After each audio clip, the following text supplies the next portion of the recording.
Welcome to the Slop Temple. We pray this video helps. You begin by opening Google Earth Pro and loading your KML or placing key place marks. Once loaded, set your project folder and confirm output resolution. 16:9 at 1080p works well. Make sure the tour panel is visible and create a new tour. Press record when you're ready. You want smooth camera moves, so plan waypoints now and use duration estimates for each shot. This step gets you into action immediately instead of doing vague prep. Now record your tour by pressing the record button and navigating between waypoints at a steady pace.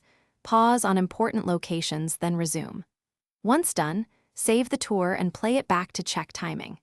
Make sure to edit by trimming the tour, adjusting camera altitude and tilt for clarity, and smoothing transitions to avoid jarring jumps.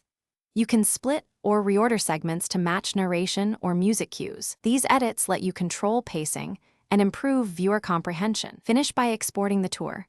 Go to File, Movie Maker, choose your codec, resolution, and frame rate, then render to MP4. Once you have the raw video, import it into an editor for voiceover, music, and title overlays. Sync narration to camera moves and add gentle color correction. If rendering stalls or the file is corrupted, first reduce resolution or split the tour into 2 exports, check available disk space, and update graphics drivers. This fixes most problems quickly and keeps your workflow moving. Thanks for watching. Consider subscribing if we helped you.